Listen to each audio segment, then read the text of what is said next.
പ്രിയ welcome back പ്രിയപ്പെട്ട പ്രേക്ഷകരെ. നമ്മൾ നേരത്തെ പറഞ്ഞ വാർത്തയാണ്. സംസ്ഥാനത്ത് നാളെ വരെ താപനില ഉയരുമെന്ന മുന്നറിയിപ്പ്. ഇടുക്കി, വയനാട് ഒഴികെയുള്ള ജില്ലകളിൽ യെല്ലോ അലർട്ട് പ്രഖ്യാപിച്ചു. MG പ്രതീഷ് വിവരങ്ങൾ ചേർന്ന്. പ്രതീഷ്, എന്നാലും ബുധനാഴ്ച നല്ല അത്യാവശ്യം നല്ല മിടുക്ക മഴ കിട്ടും എന്ന് പ്രതീക്ഷിക്കോ?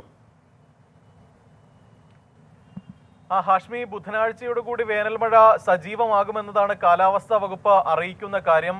നിലവിലെ ഒരു വേനൽ ചൂടിന് താൽക്കാലിക ആശ്വാസമാകുമെന്ന ഒരു പ്രതീക്ഷ തന്നെയാണ് നിലവിലുള്ളത്.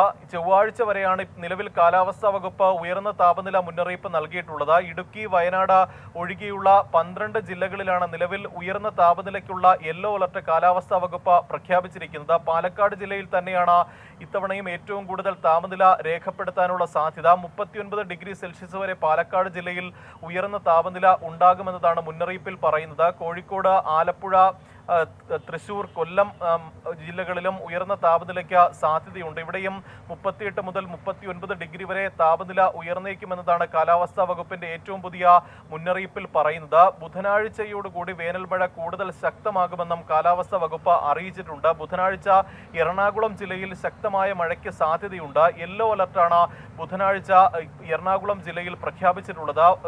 വ്യാഴാഴ്ച വയനാട് ജില്ലയിലും യെല്ലോ അലർട്ട് പ്രഖ്യാപിച്ചിട്ടുണ്ട്. മറ്റിടങ്ങളിലും ഒറ്റപ്പെട്ട ശക്തമായ മഴയ്ക്ക് സാധ്യതയുണ്ട് എന്നതാണ് കാലാവസ്ഥാ കേന്ദ്രം അറിയിക്കുന്ന കാര്യം. ഇടിമിന്നലോട് കൂടിയ ശക്തമായ മഴയായിരിക്കും ഉണ്ടാവുക. അതുകൊണ്ട് തന്നെ ഈ സമയങ്ങളിൽ പ്രത്യേക ജാഗ്രത പാലിക്കണമെന്ന ഒരു നിർദ്ദേശവും കാലാവസ്ഥാ വകുപ്പ് അറിയിക്കുന്നുണ്ട്. ഹാഷ്മി, ഓക്കെ. അപ്പോൾ ബുധനാഴ്ച മുതൽ അത്യാവശ്യം നല്ല രീതിയിൽ വേനൽ മഴ ഉണ്ടാകും എന്നതാണ് പ്രവചനം. പക്ഷേ ഈ ദിവസങ്ങളിൽ താപനിലയ്ക്ക് ഒരു കുറവ് ഉണ്ടാവില്ല എന്ന് മാത്രമല്ല, താപനില മുകളിലേക്ക് തന്നെയാണ്. ഇത് ആരും പറയാണ്.